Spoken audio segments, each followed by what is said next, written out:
இயேசு கிறிஸ்துவுக்குள் அன்புக்கும் பாசத்திற்கும் உரியவர்களே, இலுப்பூர் பங்கினுடைய பிலிப்பட்டிக்கு அருகில் இருக்கின்ற இந்த அருமையான அருள்மிகு கன்னிகை வெள்ளை மரியாளினுடைய கல்லறை கோவிலின் ஆண்டு திருவிழாவினை சிறப்பிப்பதற்காக வருகை தந்திருக்கிற அன்னையின் பரிந்துரையை நாடி வருகை தந்திருக்கின்ற உங்கள் ஒவ்வொருவரையும், இங்கே இருக்கிற அருள்தலத்தினுடைய அதிபர் தந்தை, வந்திருக்கிற அருட்தந்தையர்கள் அனைவரின் பெயராலும் விழா குழுவினர்களின் சார்பாகவும் சிறப்பான திருவிழாவின் நல்வாழ்த்துக்களையும் ஜெபங்களையும் அன்போடு தெரிவித்துக் கொள்கின்றோம்.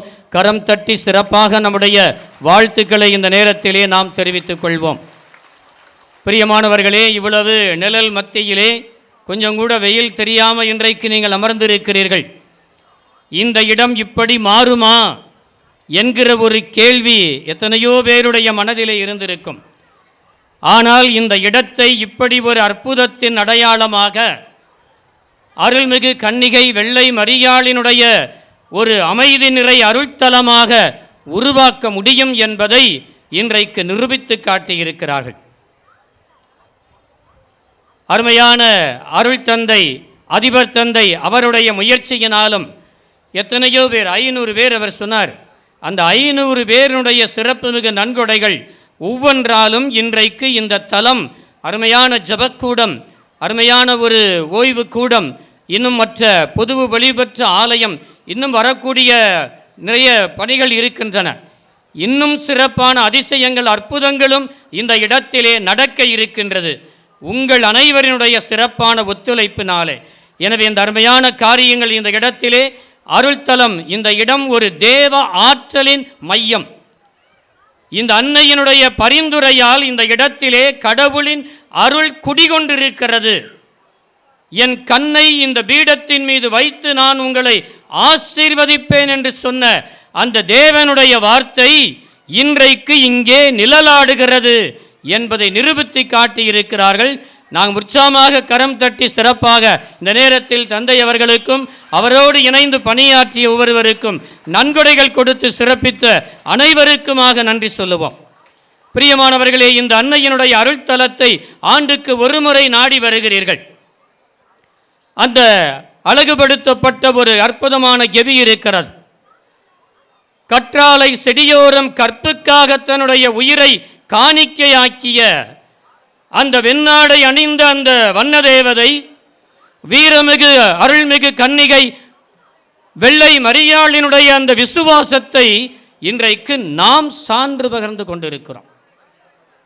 பொதுவாகவே கத்தோலிக்க பாரம்பரியத்திலே இந்த தவக்காலத்தின் 5ஆம் ஞாயிறு என்பது கல்லறைகளின் ஞாயிறு என்று சொல்லலாம்.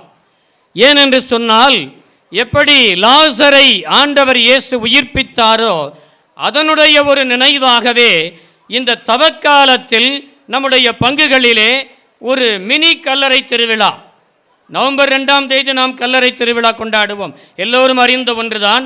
ஆனால் இந்த தவக்காலத்திலே இந்த 5வது வாரத்தில் தான் கல்லறைகளை நோக்கி போவதும், கல்லறைகளுக்கு ஜெபிப்பதும், கல்லறைகளில் அடக்கம் செய்யப்பட்டிருக்கிற ஆன்மாக்களுக்காக பரிந்து பேசுவதும், அந்த ஆற்றலை, கல்லறையை தொட்டு விசுவாசத்தை வளர்த்து கொள்ளுகிற ஒரு அருமையான பாணி, ஒரு நம்பிக்கை, ஒரு பாரம்பரியம் நமது கத்தோலிக்க பாரம்பரியமாக இருக்கிறது.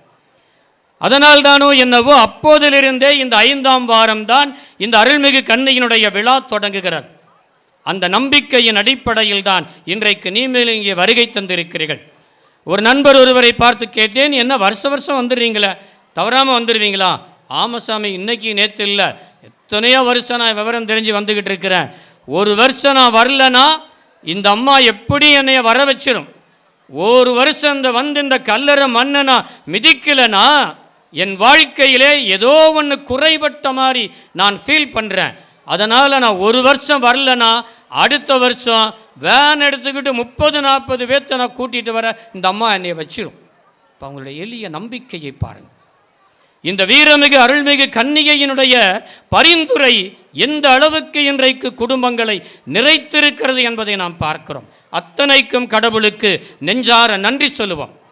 முதலாவதாக நாம் பார்க்கிறோம், இயேசு அந்த லாசரை உயிர்ப்பிக்கின்ற ஒரு நிகழ்வு. தவக்காலத்தினுடைய ஒவ்வொரு ஞாயிறும் மிகச் சிறப்பாக வடிவமைத்து கொடுக்கப்பட்டிருக்கிற ஒன்று. முதல் ஞாயிற்றில் சோதனைகளை எதிர்த்து காட்டி நாம் இந்த தவக்காலத்தில் சோதனைகளை வெற்றி கொள்ள வேண்டும். இரண்டாவது வாரத்தில் உருமாற்றத்தை கண் முன்பாக காட்டி இந்த உருமாற்றம் தவக்காலத்தின் நிறைவில் நாம் பெற வேண்டிய பரிசு என்று படம் பிடித்து காட்டுகிறது. மூன்றாவது வாரத்திலே இயேசுதான் வாழ்வு தருகிற நீரோடை என்பதை சமாரிய பெண்ணை கொண்டு வந்து நிறுத்தி சொல்லுகிறது. நான்காவது வாரத்தில் சேற்றை பூசி சீலோவாமிலே போய் கழுவு என்று சொல்லி இயேசுதான் உலகத்தின் ஒளி என்று சொல்லி நமக்கு நிரூபித்து காட்டியிருக்கிறார்.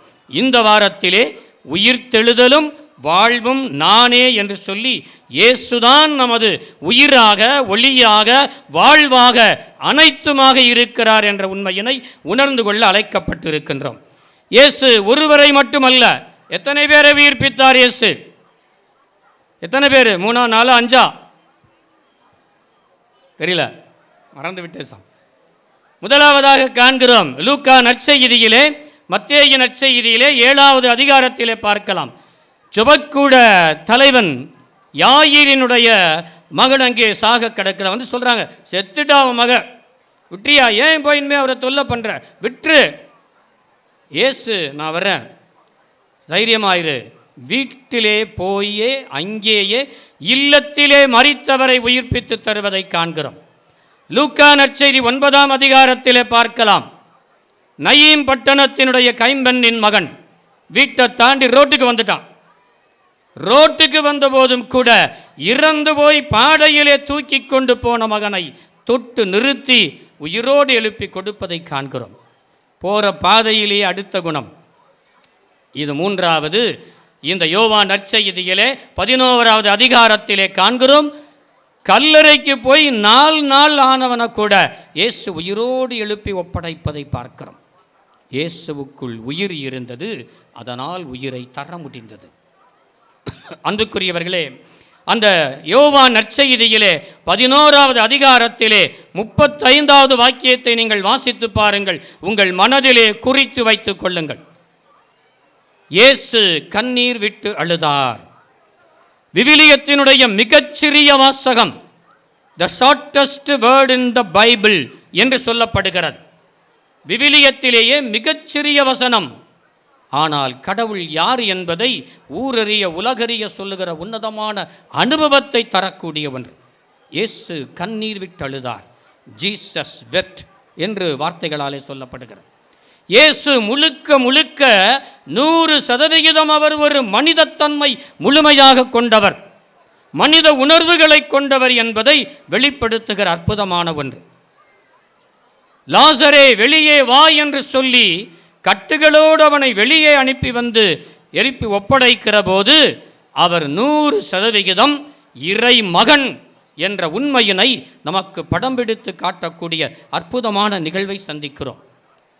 இந்த சகோதரிகள் 2 பேரும் ஒரு வார்த்தை சொல்கிறாங்க இயேசுவை பார்த்து. என்ன வார்த்தை சொல்கிறாங்க? ஒரே வார்த்தையை தான் 2 பேரும் சொல்கிறாங்க.